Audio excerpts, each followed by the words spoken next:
Coming up on this episode of Nintendo Cartridge Society, NASA's Perseverance rover sends back pictures of Dinosaur Planet? It's dangerous to go alone, so the Nintendo Cartridge Society goes with you.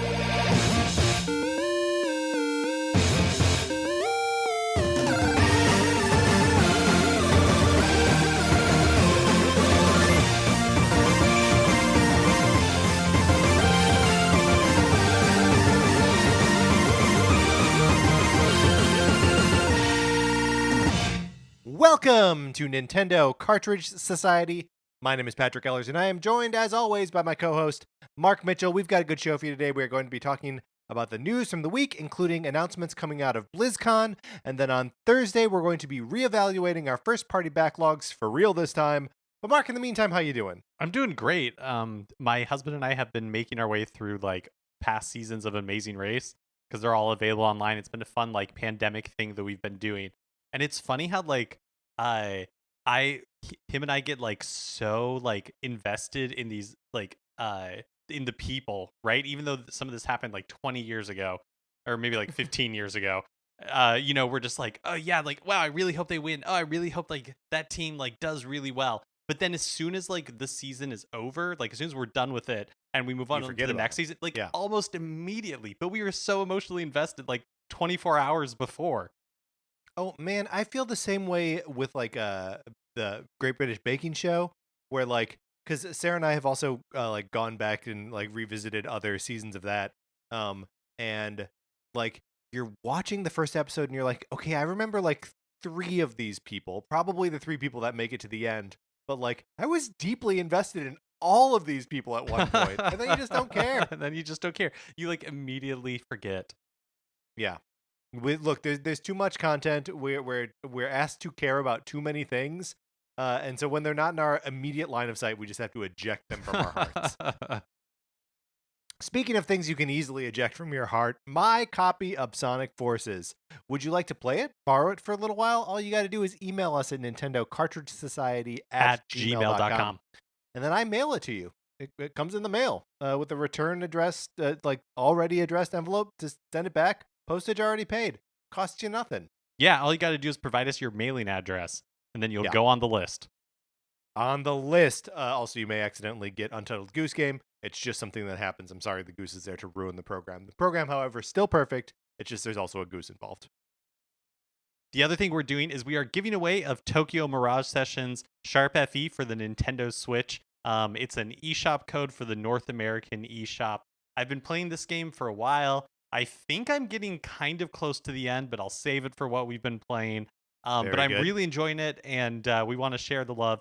So if you would like a code for Tokyo Mirage Session Sharp FE, you can write into us at Nintendo Cartridge Society at gmail.com. Oh, wow. Mark, it's okay. That was okay. Wow.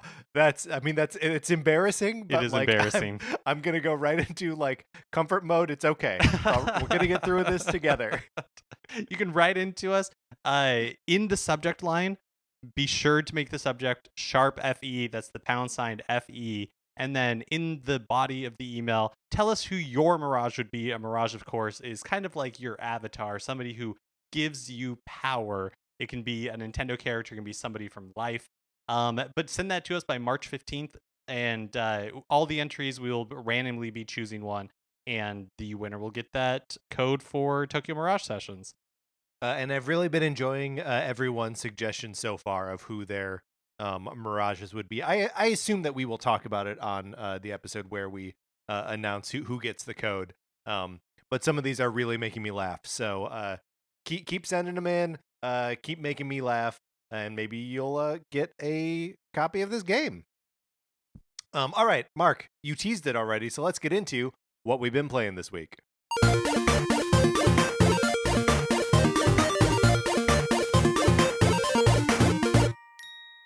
So I have been continuing to play Tokyo Mirage Sessions. I really enjoy this game a lot. I'm probably about 30 hours in, and I think I'm getting towards the end because I'm running out of there's a function in the game where it will tell you if a side story for a character is available, And if not, like, oh, you need to level them up or you need to go further in the main story in order to unlock it. And I'm beginning to like finish people's side stories entirely. And the story is like kind of coming to a climax, it feels like. I mean, I think I still have maybe like 10 hours or 15 hours to go, but Sure. I think I'm more than halfway.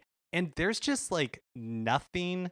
It's been a while since I've like played like a RPG, like RPG, and there's just like nothing in gaming that captures that same feeling of progress where like I can do like so many cool things in the game now, Yeah. and you're thinking back to like when you first started and you're just trying to like figure out the systems and like your character's kind of weak, and there's just like nothing in gaming that replaces that same feeling of like, oh my gosh, like I've come so Look how far. much you've Yeah, grown. like it Yeah. feels like a real journey, and it's kind of like yeah, I had kind of forgotten that because it'd been such a long time since I've played like an RPG like this. It's just like so specific. There's nothing else in gaming I think that comes close. Yeah. Yeah, no, absolutely. Ah, man, I'm so glad that and like there's also nothing else really in gaming that approaches the feeling of being towards the end of an RPG like that where like there's one thing like to experience the growth, but there is another thing entirely to have grown, right? To be big. And like at the end of a JRPG, like you are big and it just feels good. Yeah, it's a lot of fun. And the other thing that's kind of like cool is, when this game was originally announced, it was a cross between Persona and like Fire Emblem. Yes. And, there is definitely elements of both. Like, it truly is kind of like a crossover. The Fire Emblem stuff is very tertiary, but as we've gotten like more into it, there are like more references to it, even stuff that like I understand where I'm like, oh, right, like I have heard of that happening in Fire Emblem games. Or I'm like aware of that being in the Fire Emblem universe, but it's definitely like glancing. Like it is not. I don't anticipate that it is going to become like heavily invested in Fire Emblem lore, but it Yeah. is definitely like a nod to Fire Emblem, where you're like, if you have played the games, which I really have not, but I am around it enough to like know some things about it or like have heard buzzwords, you're like, ah, yes, like this is like Fire Emblem tangential. That's fun to sort of recognize something. I imagine if I was knowledgeable about it, it'd be even like more delightful. But since I'm not, I get like the low level amount of Yeah. delight. Fire Emblem lore is tough too, though, because like there's so much of it, and like some of the games exist in like the same. I think they all theoretically exist in the same world, but not at the same time. And I think there are some of them that like are yes, obviously different universes, or like just different versions of Earth, or like who knows, right? But yeah, like it would be tough to be one of those like galaxy brain Fire Emblem people who like knows everything about all of the games. Well, luckily, the stuff that I'm picking up on is like, oh, right, I remember that is featured in a game title. So, There you go. Like a binding blade or something. yes, yeah, A shadow similar, dragon. similar. Yeah. Yes, for sure. But it's a lot of fun. Again, the game is so goofy, right? Like it all revolves around like people becoming like better idols, and it's all so just like rote, where it's like, oh, this person has to like overcome their shyness, and you play as the like typical like anime dude, where it's like, am I like, everybody's like, you're amazing at everything. Oh my gosh, thank you so much for raising my confidence. And and you're just like, what? I did that? How could I be how's it possible that I could be great at everything? And yet you are. And yet I Um, am. Let me tell you something I'm not great at, but pretty okay at. And also along the subject of mashing up two different franchises, I have been playing SNK versus Capcom Match of the Millennium, which I was supplied a code for this from SNK. So if you want to ignore my opinion because I've been bought off, then you now know the truth of it.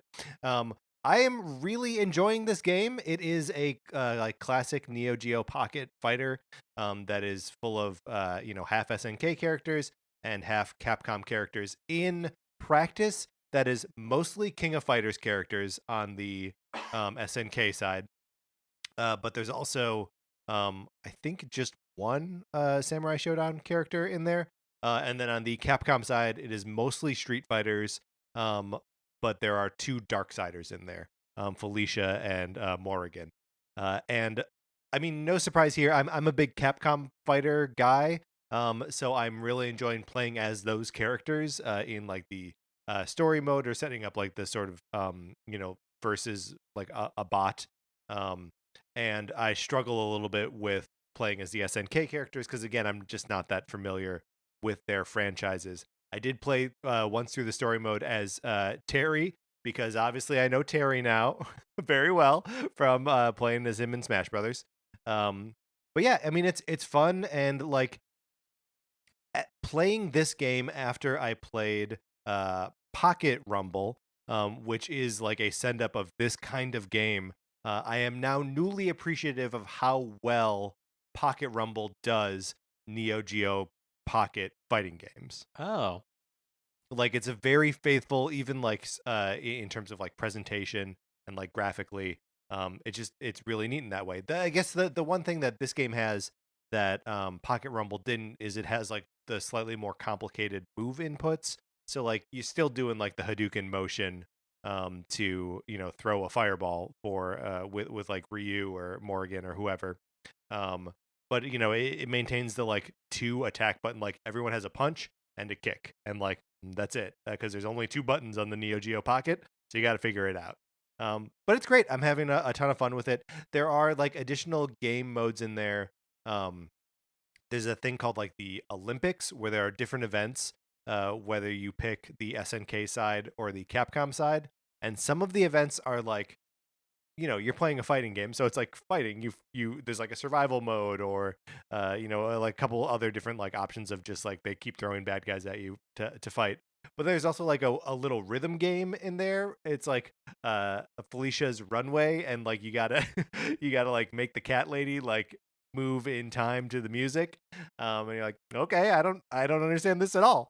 But yeah, I feel like and I would like to spend more time with it and spend more time like with those mini games and also just sort of like digging into the main combat in the game. So there is a 2-player mode in this thing where you can do versus where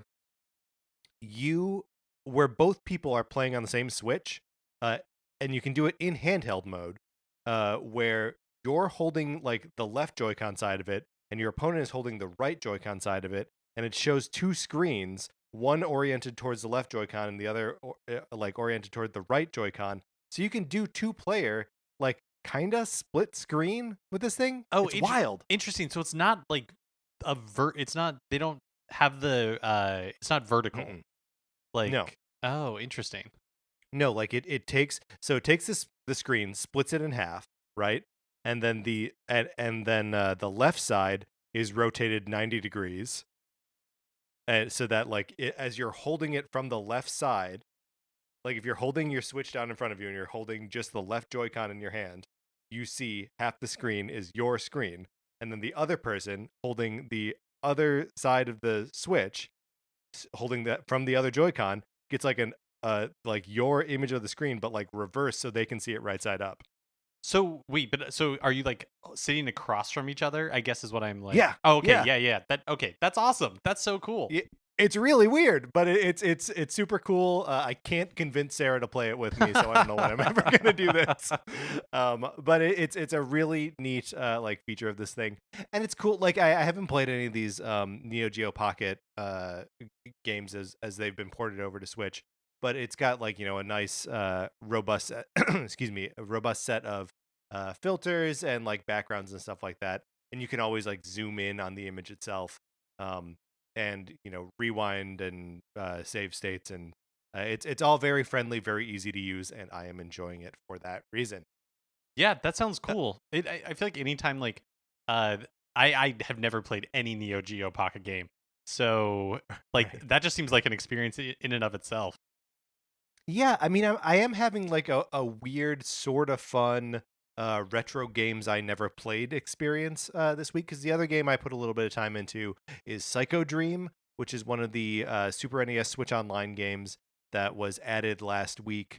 that we were like, what is this? And it was a game that was never localized in North America, and it is like a 3D or 3D 2D side scroller that's like you have to platform, but it is most it's kind of like Castlevania-y in its gameplay, but the aesthetic is I don't even really know how to describe it. You're in like a future not post-apocalyptic, but there's like urban decay for sure. And you're playing as like some weird warrior who like projects uh like polygons and like has shields, and it's all very strange. Like the title Psycho Dream absolutely fits it. It is a psychotic dream. But then I also, Mark, this is the real thing that I want to talk about. I had to go in and reorganize my Super NES games. How was that emotionally for you? Difficult. Look, every time they add games to this thing, they just pop them right at the top of your library. And I have a very like nicely manicured library where it's like, here are the games I'm going to play. Mario games are all up top. Here are the Donkey Kongs. Look, all 3 Donkey Kong countries. It looks so good. And then like, oh yeah, where am I going to put like Tough Enough? Like, yeah, it goes in the bottom, right? It becomes garbage. But then like all these other games that were just added, all basically garbage as well. I got to like find places to put them. How, when you get down to the garbage, like, is there an Yeah. organization structure? Like, are you doing release date? Are you doing just like how you feel? Are you doing it by color? So when I get to like there are 2 lines that I'm just like, these are garbage. I'm never gonna play these games. And those truly there is no organization. They're just down there. But everything else I have kind of lumped together by like games. And then like on top of that is like the likelihood that I'm going to play them. So like the first line is all Mario games, right? So like Mario All-Stars, Super Mario World, and Yoshi's Island, right? 1, 2, 3, I'm like, that's perfect. And then Super Metroid, Link to the Past, and another one. Star like, Fox? maybe it's Star Fox. It might be. It might be Star Fox. No, because Star Fox 2. No, I don't know. It doesn't matter. And then I have the Donkey Kong Country games on their own separate line. But yeah, I have it very carefully manicured to the point that I'm interested in the games. And after that, I'm like, I can't. They're all just down Yeah, the garbage pile. One other question about Psycho Dream. So it's the first time that it's been released outside of Japan. Is it localized, or like is it in English, or is it still in Japanese? Still in Japanese, which follows the pattern set by Yes. the puzzle games as well, like Puyo Puyo, and the like Tetris Attack, and I forget what it's actually. Oh, Panel de Pon is what it. Yeah, called and in Super Mario Japanese. Picross was the same, right? Yeah, so Yeah. that's all in Japanese. But I haven't found yet that is a barrier for Psycho Dream. It's certainly not for the puzzle games either, because like you just play the puzzle game. If you understand the mechanics, there's no real hurdles there. Except I'm picking game modes when you're like, I don't know what.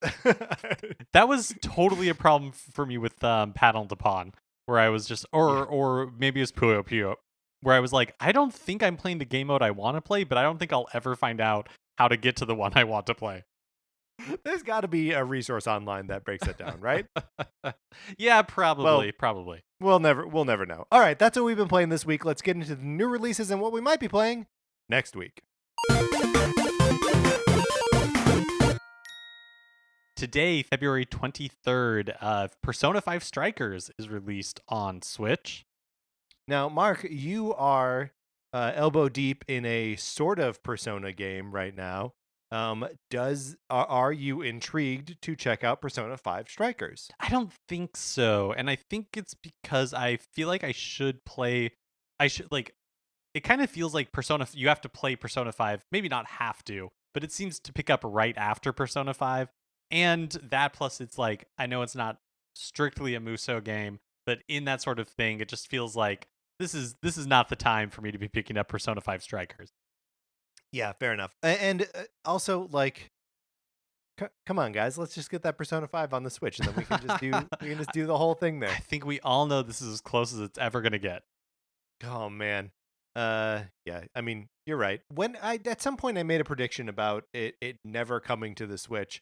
And I actually didn't say never, but I said I'm not going to get it right, but I put some sort of time frame on where it's like it's not going to be until after this comes out, and it's not going to be until after this comes out, and even then. But I think we may be in that even then now, right? Yeah.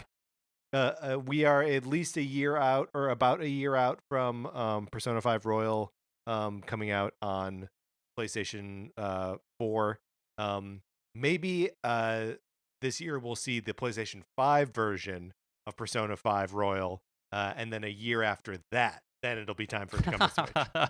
Yeah, I feel like even though nobody's ever like come out and said it, we're all just kind of in agreement that Persona is a Sony series and Shin Megami Tensei 5 is, in development for Switch. And it feels to me that that's, as close as we're ever going to get to that sweet taste of Persona 5, of a Persona game.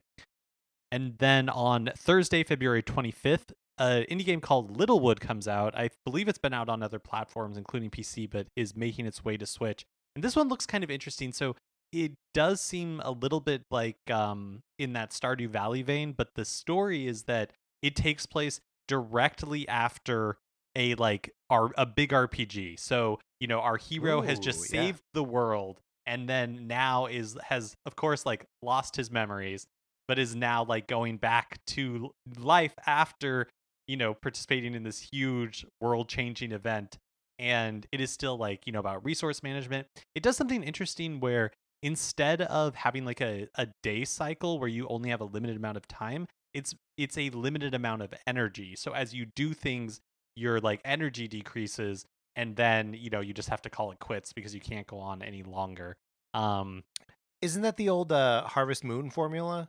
It might be. I actually can't remember. It's been so long since I've played any of those games. It might be. Yeah. I also just realized on our list of new releases for Thursday, that's when Ghosts and Goblins Resurrection comes out. Oh, good catch. Yes. And this is a brand new Ghosts and Goblins brand new game, right? Yeah. Yeah. And I mean, I don't have any soft spot for the original games, either the arcade version or the NES or the Super NES. These, as far as I'm concerned, these are all punishing awful games. But there's obviously a legacy and a lineage there. So I'll be interested to see the response, and if anyone goes to bat for it. It's if you've been holding out on Ghosts and Goblins, this is the one to play.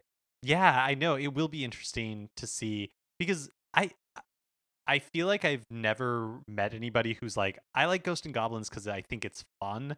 I think it really is just kind of the being able to complete it, just being wow, I did that, and maybe I didn't have fun along the way, but now I can say that it's done. Definitely did not have fun along the way.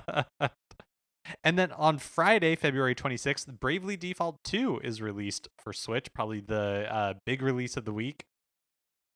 We're here. It's Bravely Default 2 feels like it's one of those that we've been paying attention to it since its very first announcement, and now it's actually being released.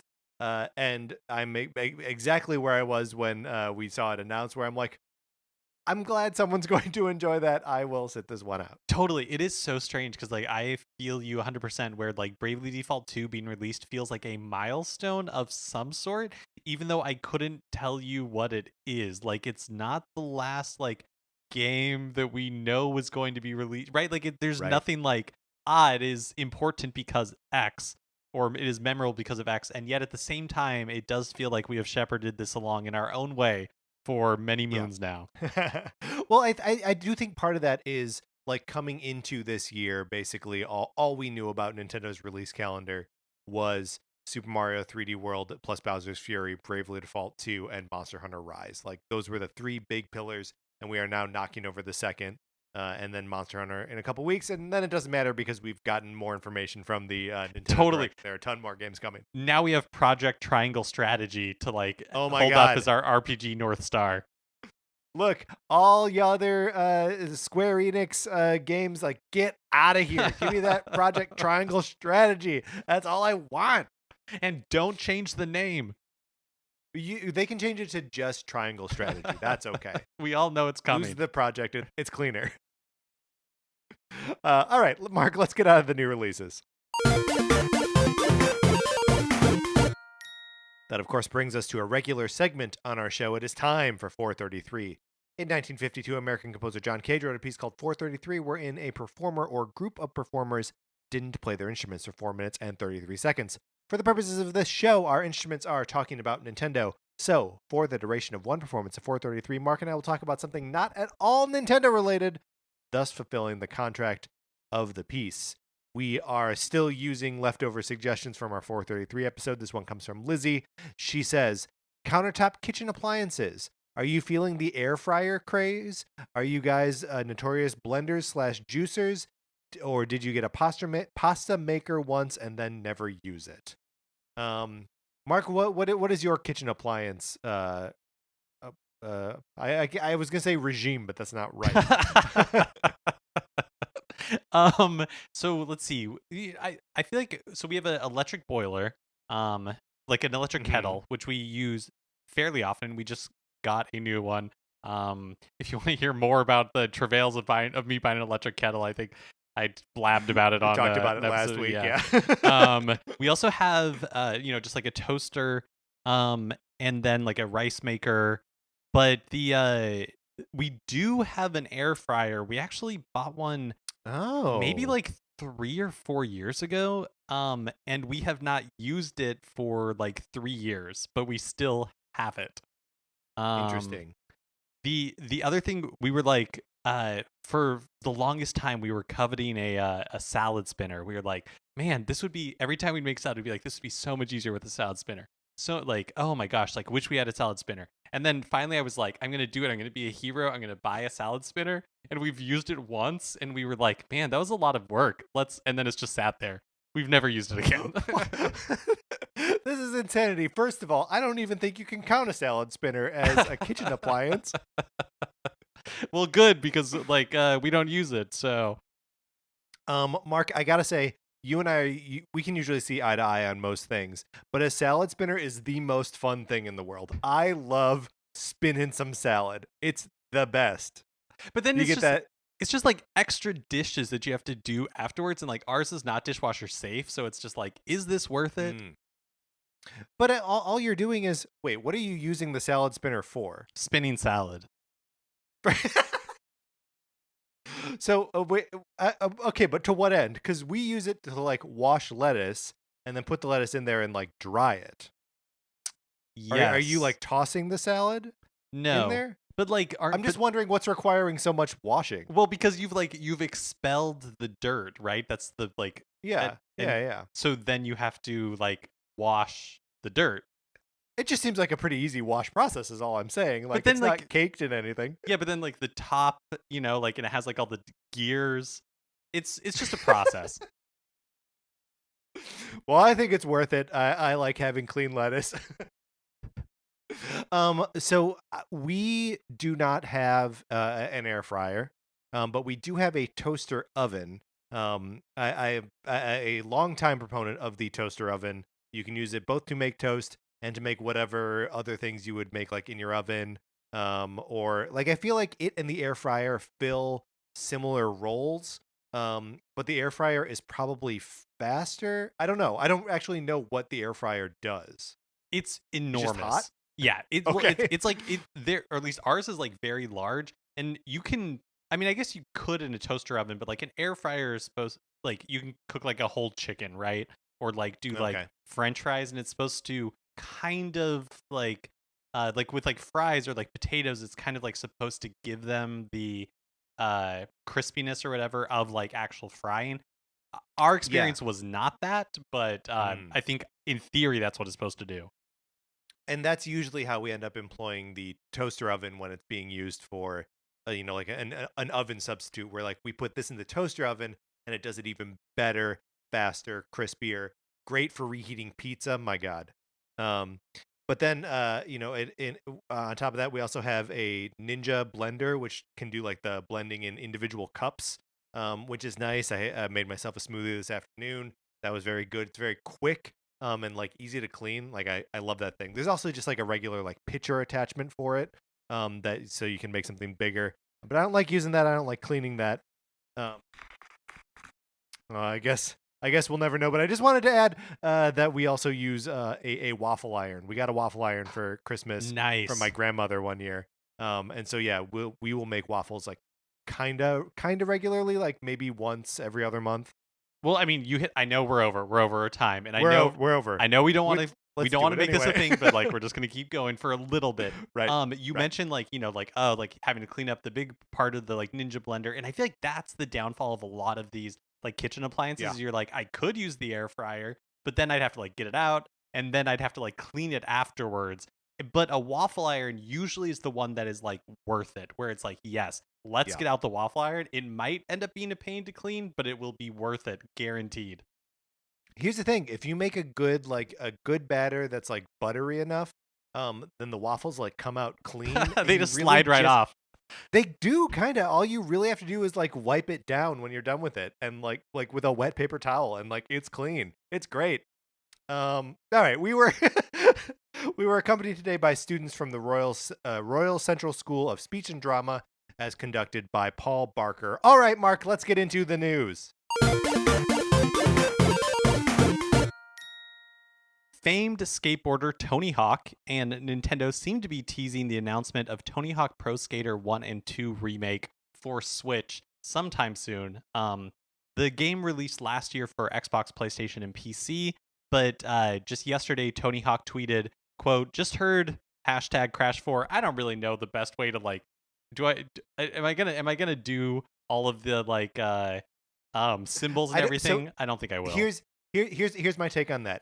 If it is being used in the sentence, I would say don't say the hashtag. Okay. Still say ats, because ats, it's important context to know that they are including those people in the conversation. And then any hashtags at the end of the tweet where it's clearly just for metadata purposes, I think you have to say hashtag that. Okay. We need an AP style guide for this sort of thing, but Tony Hawk I think I just wrote it. I think I just nailed it.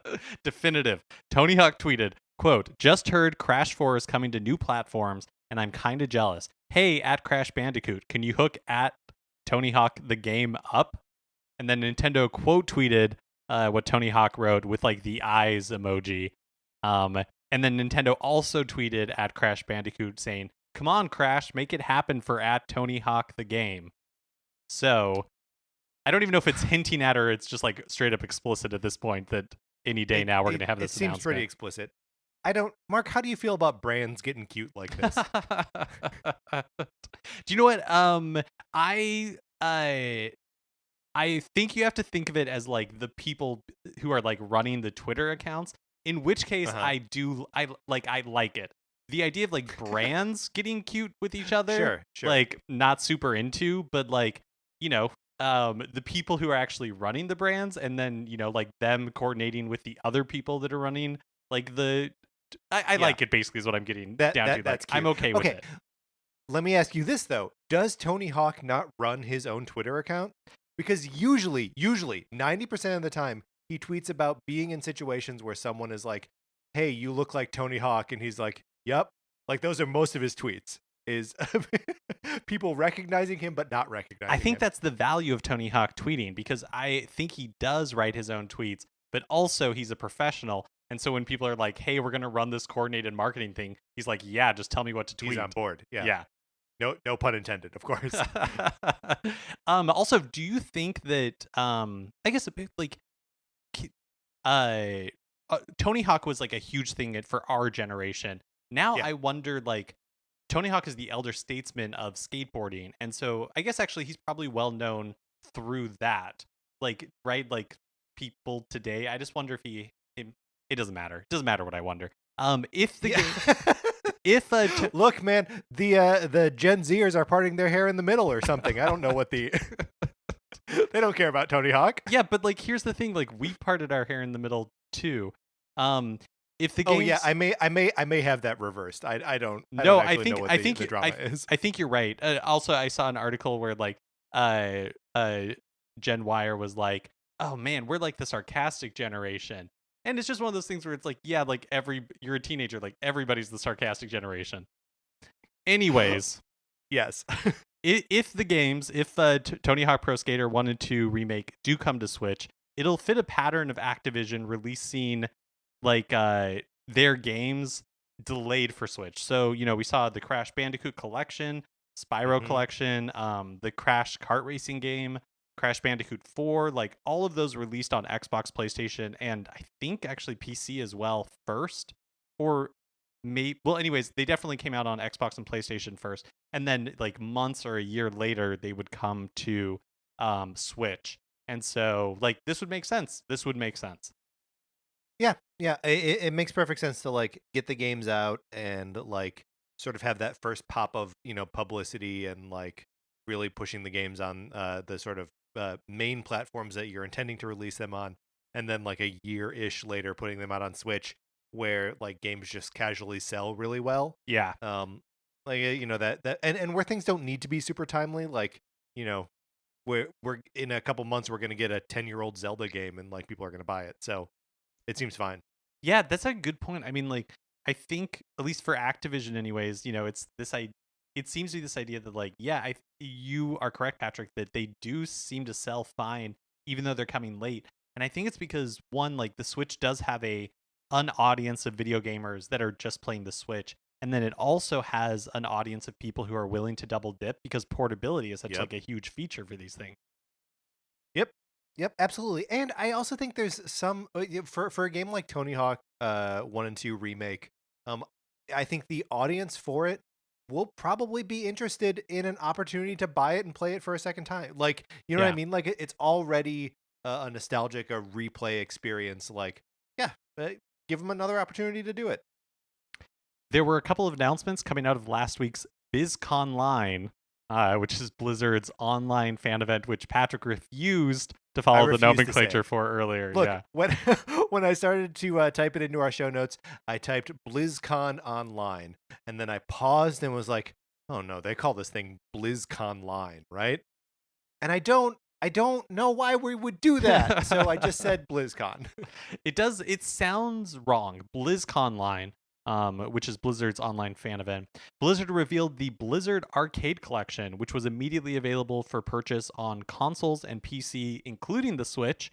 It includes the arcade games The Lost Vikings, Rock and Roll Racing, and Blackthorn. I feel Mark, like I've got a little spoiler here for okay, you. great. And something that I had to jump in here because I did purchase this game the second I saw it was available.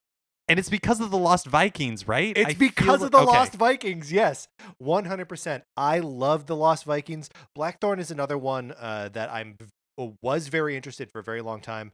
It has that it belongs to the very like small club of games that are cinematic platformers, which was a genre like in the 16-bit era of like the side-scrolling platform action games like Flashback, that are mostly story-driven and sort of um, like driven by like graphic storytelling. And so like they don't play well. These games don't play well, but they create an experience that is like a cool story.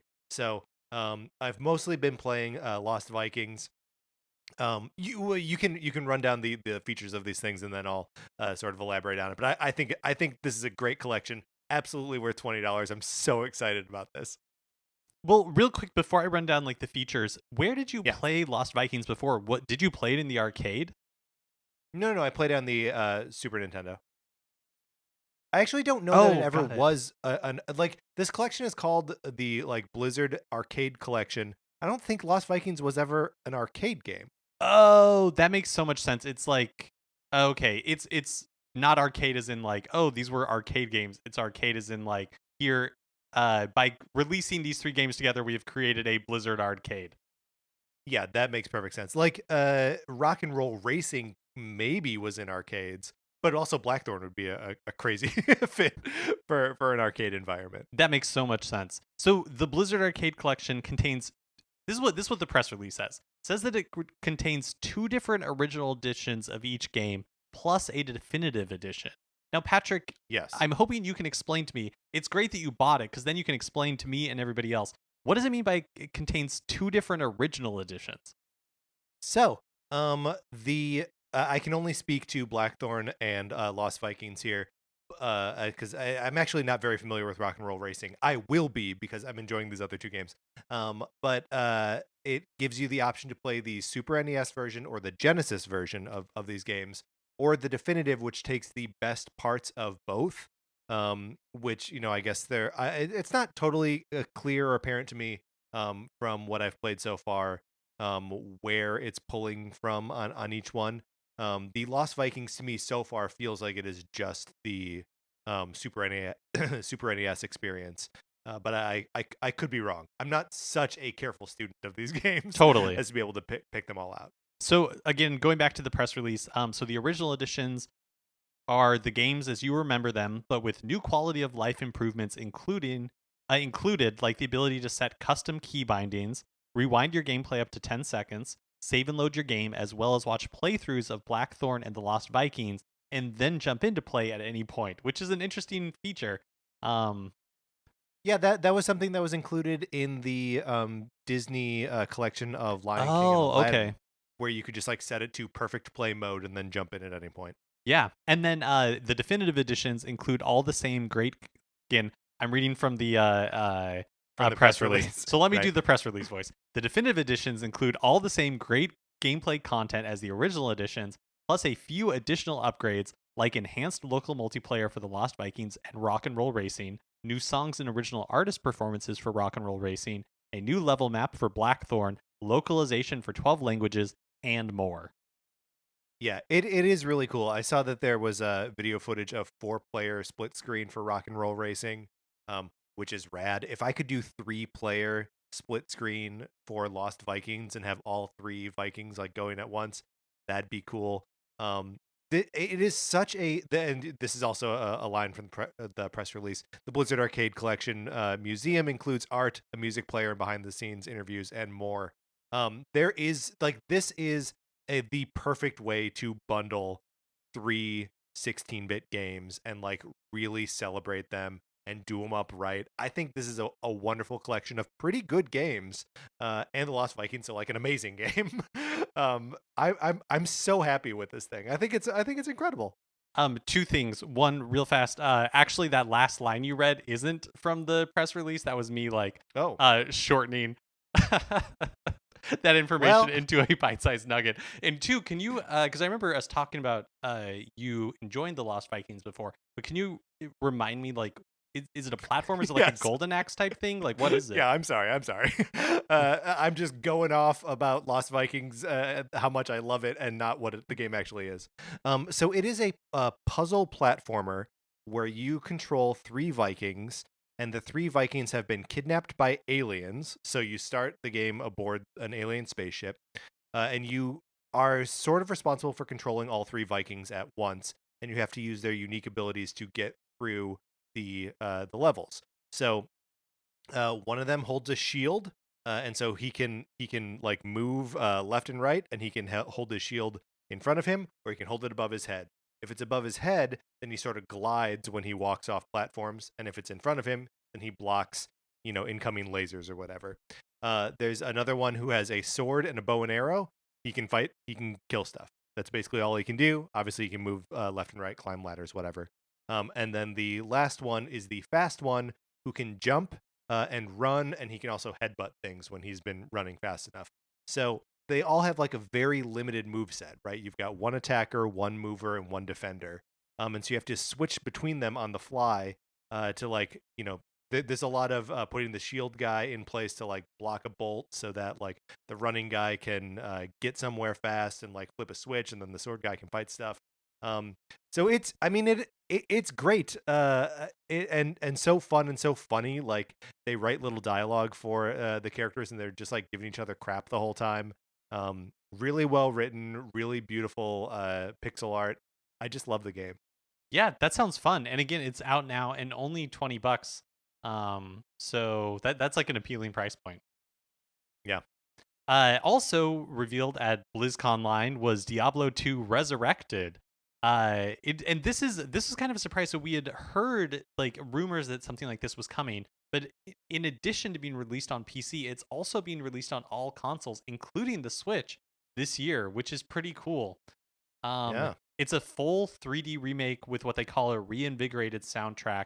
But you're able to like toggle in real time between the new graphics and soundtrack and the original 2D graphics with the matching soundtrack, and you can do that on the fly, which I always like when they do that in remakes.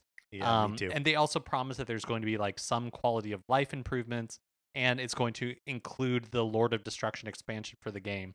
So Diablo 2 is not something that like ruined my life, like it ruined a lot of my friends' lives, just like tons and Right. tons of hours into it. But I know like this is really exciting news for a lot of people.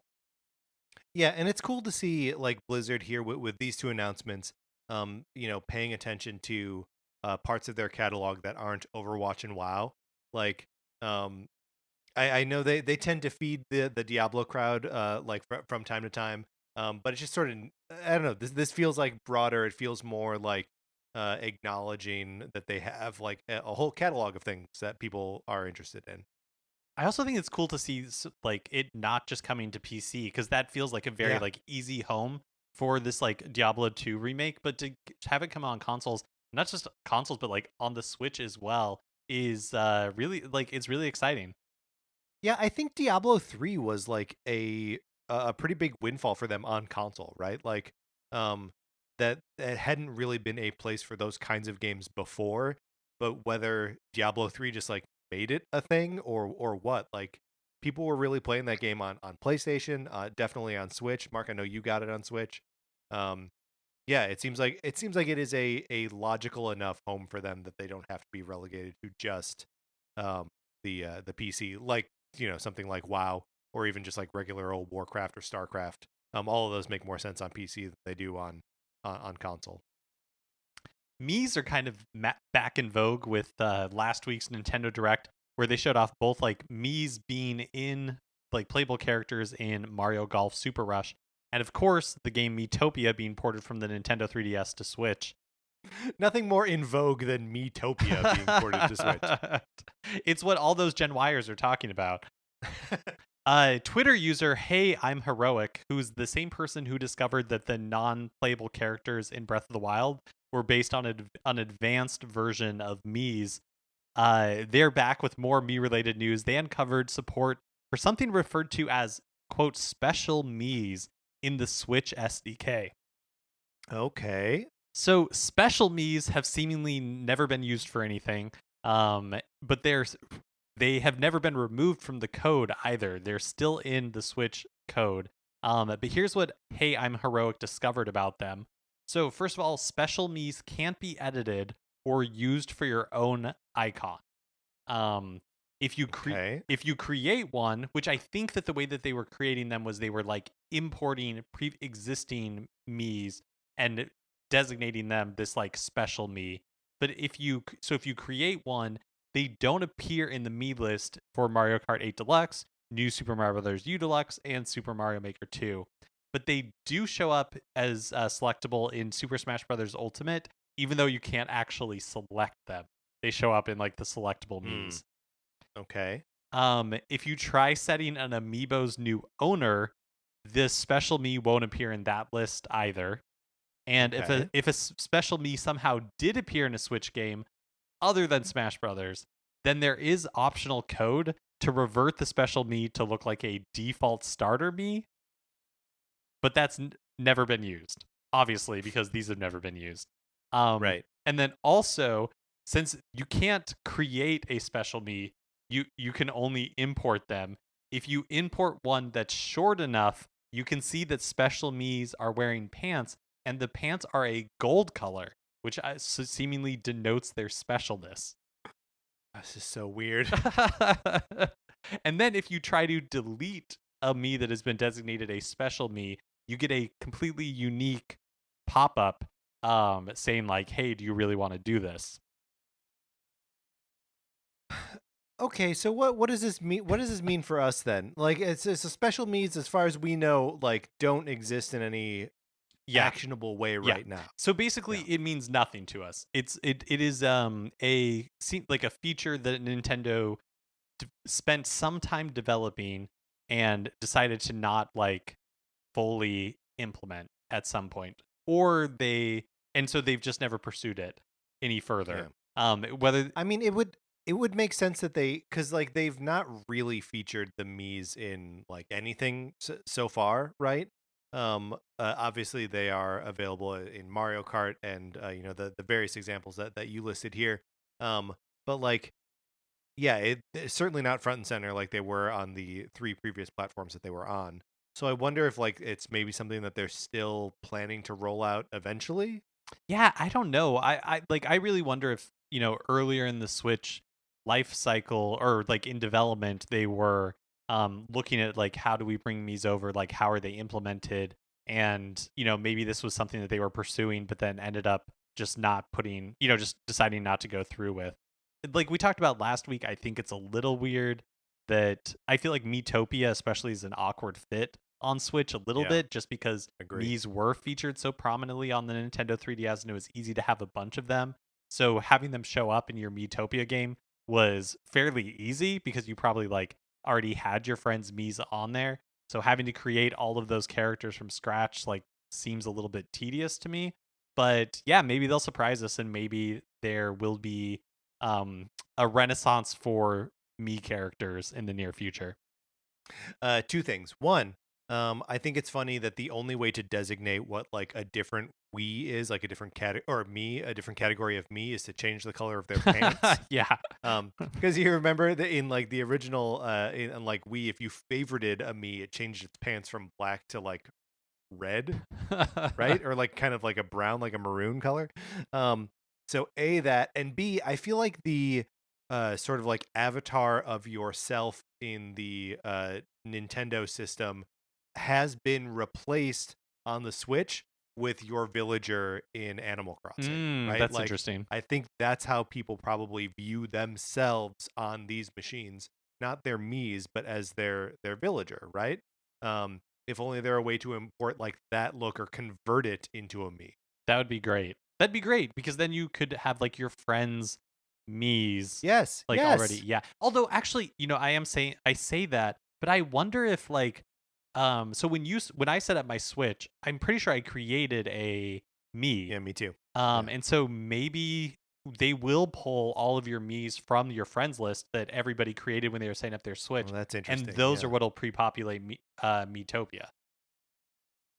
Yeah, that would make sense, and I think people are better at like actually building out their friends list on Switch than they were on any of the previous Nintendo platforms. So yeah, that makes sense. I hope it prioritizes your like, is it best friends? Is that what they Yeah. call it on? Yeah. Because that's oh, I checked today, and I currently have 201 friends on Nintendo Switch. So the 200 friend barrier is not real. Mark, it's make believe. Or I miscounted, one or the other. I'm pretty proud of us because yes, special Mii's are not a like going concern, but I think we cracked the Miitopia code. Yeah. I think that might be how they end up like pre-populating your game or giving you some to work with from the beginning. So I'm glad we took that walk. I love it. Kind of in the same vein, Nintendo history-focused Twitter account Forest of Illusion, who we talked about just a couple weeks ago when they discovered an early build of Ocarina of Time on a prototype Nintendo 64 cart for F-Zero X. They released a playable build of Dinosaur Planet, which was a rare game in development for the Nintendo 64 before it ultimately became a GameCube title, Star Fox Adventure, after Shigeru Miyamoto reportedly looked at what Rare was working on and was like, hey, this could make a Star Fox game. A weird miss by Miyamoto, I think, right? Like, just let them have their weird dinosaur game. Yeah, also interesting that it started life on the Nintendo 64, eventually became the GameCube title. So Forest of Illusion got this playable build from a private collector in Sweden. They bought it. It was like on a disc that they bought. And the file lists the date of the build as December 1st, 2000. And seemingly, it's kind of a late build. Like, seemingly, it's after they had already started making the change to incorporate Star Fox into the game, because Star Fox is present. Like, Fox McCloud is present in the game, and he has a sword. He called. Oh man, what were they trying to make here? Were they trying to make their own game? Were they trying to make a Star Fox game? Were they trying to make a Zelda game? Like, what is this thing? Yeah, I mean, it's interesting that it took another 2 years from when like this build seemingly was, because the final game, Star Fox Adventure, wasn't released for GameCube until 2002. So it this seemingly is a like late build on the Nintendo 64, but then it seems like they took obviously like an additional couple of years to make the game on GameCube. But this is kind of crazy. Like, according to Forest of Illusion, the game runs on emulators, but will require work to make it like 100% playable. But this is one of those things that like the fact that this playable version of Dinosaur Planet exists at all is like kind of crazy. Yeah, I wonder if this is one of those things that's also like in Nintendo's archives somewhere. Yeah, I wonder how that works with like source code for these older games or like in development games. Like when something gets like killed like this, what happens to that code? Does, because like companies like the Walt Disney Archives, right? They have like an entire department whose job it is archiving all this stuff. But I wonder if companies have similar stuff for source code, like for like digital archives like this. Right. Well, and especially when like so much of even like the first party games on Nintendo are developed by, not in-house, but like by someone like Rare, or like Intelligent Systems, or wherever, like is everyone that's working with Nintendo as like careful with archiving stuff as they are? Is Nintendo even that careful? Am I romanticizing their ability to keep like a library of their history? I don't know. Have you ever played Star Fox Adventure? I don't think that I have all the way. I have not. I don't think I've played a frame of it. I don't think I've ever held a controller while the game has been in a GameCube. I do remember playing it at a demo station at a Hollywood Video. There you go. Yeah. But like I don't know anybody who owned it. I never like personally owned it or put a lot of time into it. I wonder. Too bad it's like I don't have a way to play it, because this having Dinosaur Planet, you never will. And I mean that's actually probably fairly close to true. Right. But like having like Dinosaur Planet back in the news just has me kind of like feeling like, man, there's like this like Star Fox like game out there that is its own weird unique thing and introduces Crystal and like all this crazy, or does it, or did Star Fox 2? Anyways, yeah. Well, Star Fox 2 would have, but did not. So.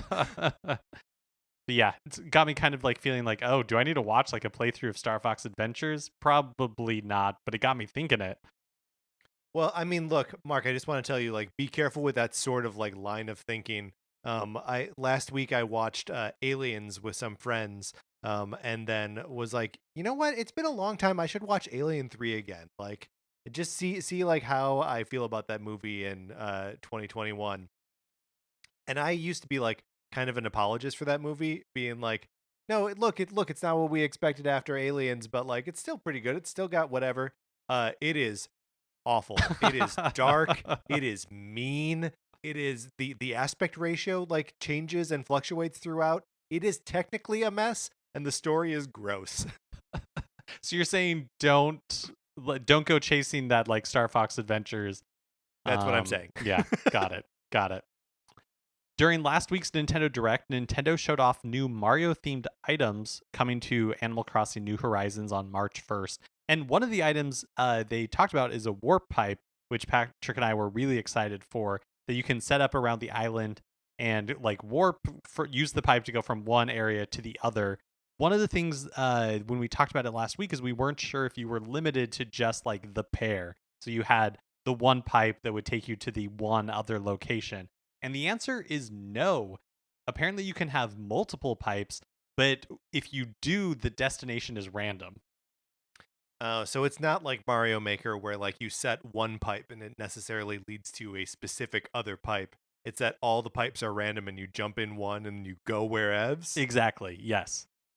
And have we learned whether your animal neighbors can use the pipe or not? I think that is still a mystery. I'm sadly like my speculation is that they're not going to, but you can place a pipe inside your house. So if you want like a quick escape, yes, yeah, it's now possible.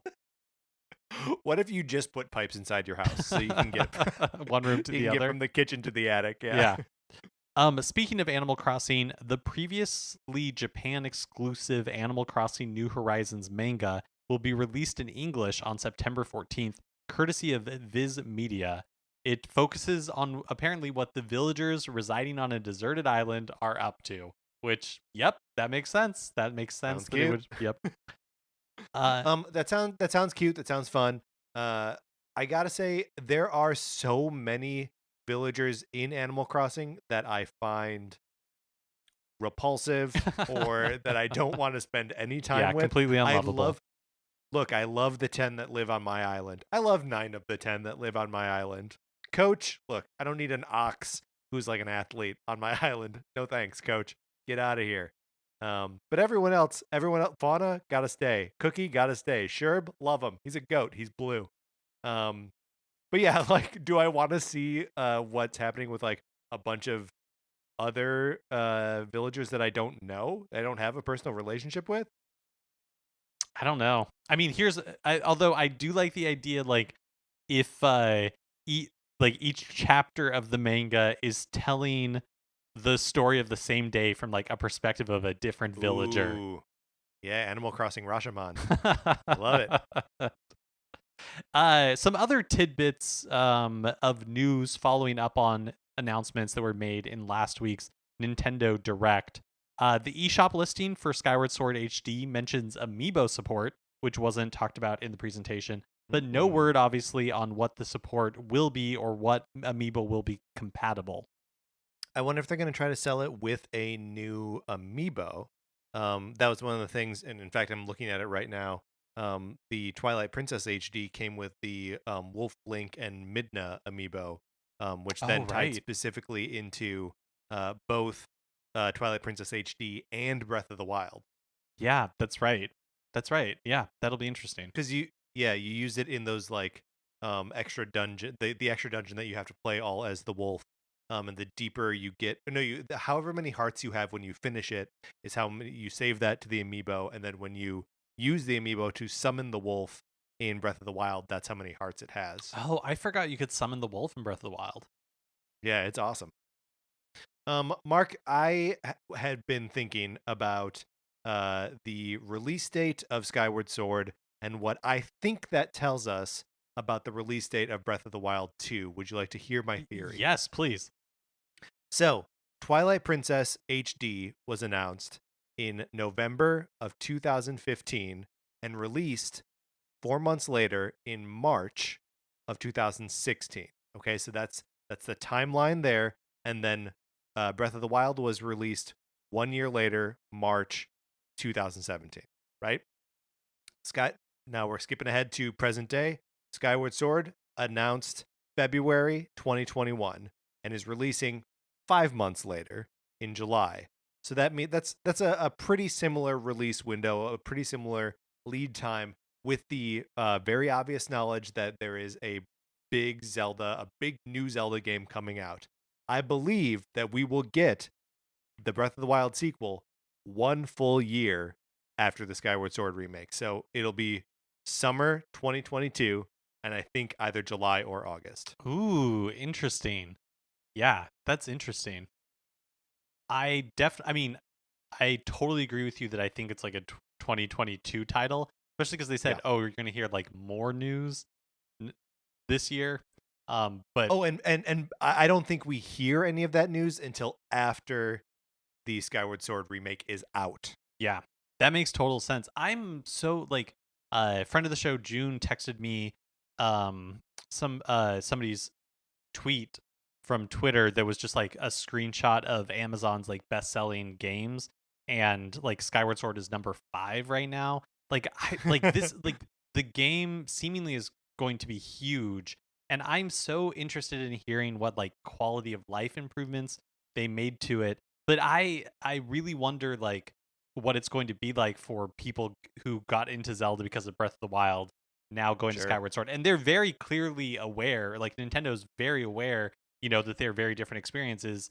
Aonuma was very clear, right? That he was like, hey, we're hoping that fans of Breath of the Wild will enjoy going back to this like other style of Zelda.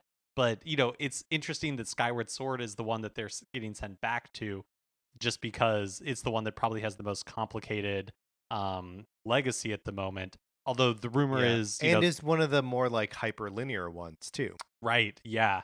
And like they're definitely I have not played Skyward Sword myself, but just my understanding of the game, there are definitely elements of it that like clearly led to things in Breath of the Wild, like the stamina wheel makes its first appearance here in Skyward Sword and stuff like that. But yeah, and the rumor is that the other HD remakes from the Wii U, so Wind Waker and Twilight Princess, will also be coming to Switch this year. So there will be a bounty potentially of Zeldas for people to check out if Skyward Sword isn't to their liking. But it's just interesting.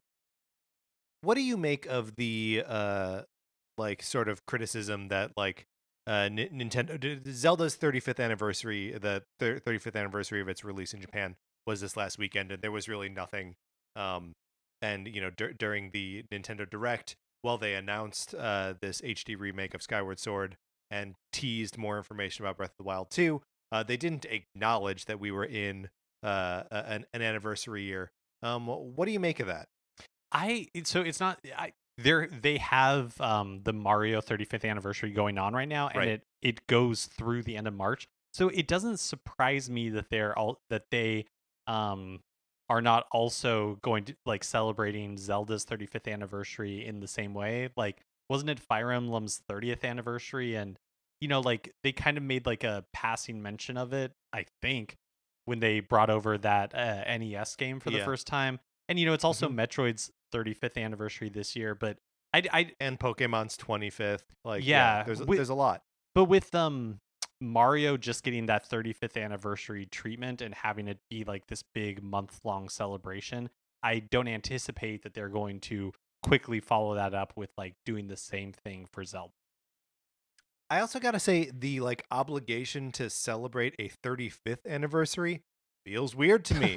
Like 25, yes, quarter of a century, you bet. 30, nice round number. 40, another nice round number. 50, it's a blowout. But 35, like, are we gonna do 45 as well? Like, I don't. There are like, we can't celebrate every number, right? Yeah, that's a good point. Also, I think what they should do is, instead of saying like, hey, it's the 35th anniversary of Zelda, so we're doing like a similar celebration like we did for Mario.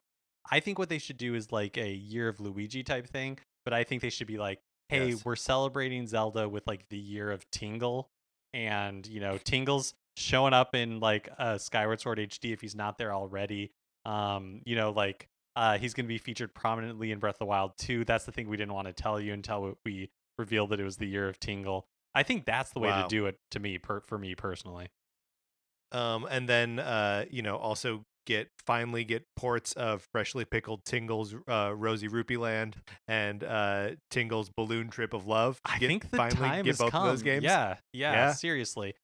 America, for all of our problems, I think we've progressed enough as a society that we're ready for those Tingle games. Yeah, I mean, at the very least, to enjoy them ironically, right? Like, let's get some Tingle in here. Yeah, I think it's time. Another tidbit: in a job listing hiring a level designer for Splatoon 3, one of the duties includes renovating existing stages, presumably meaning we'll see stages from Splatoon 2 in the next game as well. Interesting. I like that they call that renovating. That's very funny. Yeah. I also like that, like, it must be a huge relief when a game like Splatoon 3 is released. Like, everybody must be like, oh my gosh, thank goodness we can talk about this existing. Like, we can create job listings for it and just explicitly say Splatoon 3 instead of instead of having to be really oblique, so that way like somebody isn't crawling LinkedIn looking for unreleased games or something like that.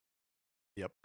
Finally, Nintendo's website for Mario Golf Super Rush briefly mentioned that, quote, King Bob-omb can pelt the course with bombs, but then that mention was quickly scrubbed from the website once it was pointed out. So I'm guessing we weren't supposed to know that King Bob-omb was going to be a playable character, which of course this would be the rare instance where he is playable. I think like Mario Kart Tour he showed up in. I can't think of other times where he's been playable. Well, I mean, yeah, and that's really interesting too, because like I can't.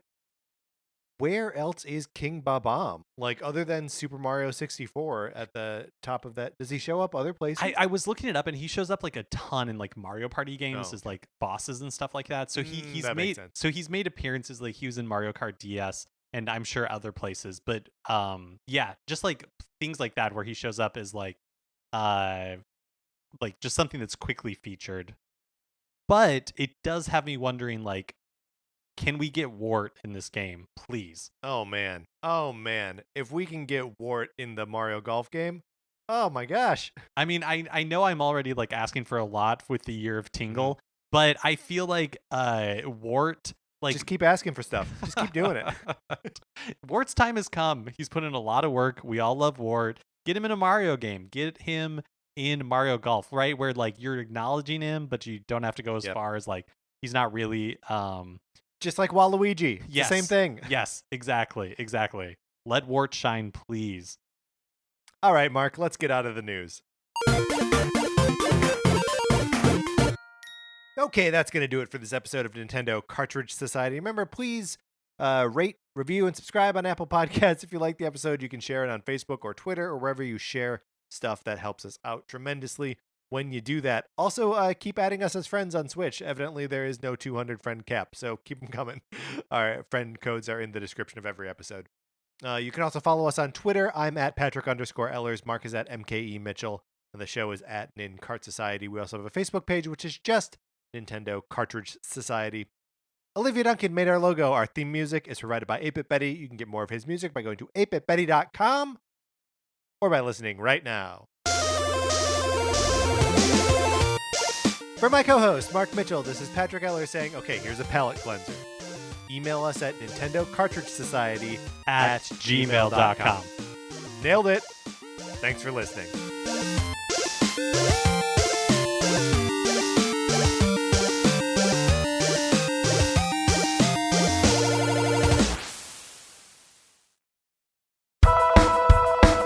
My name is Will Himes, and I am a ghostwriter, meaning I write other people's books for them. And I have a podcast called I Will Write Your Book, which are recordings of my meetings with my eccentric clients, such as a woman blocked after one sentence of a children's book about her dogs, a romance novelist who dislikes sex, and a man proud of having sampled everything in his local grocery store.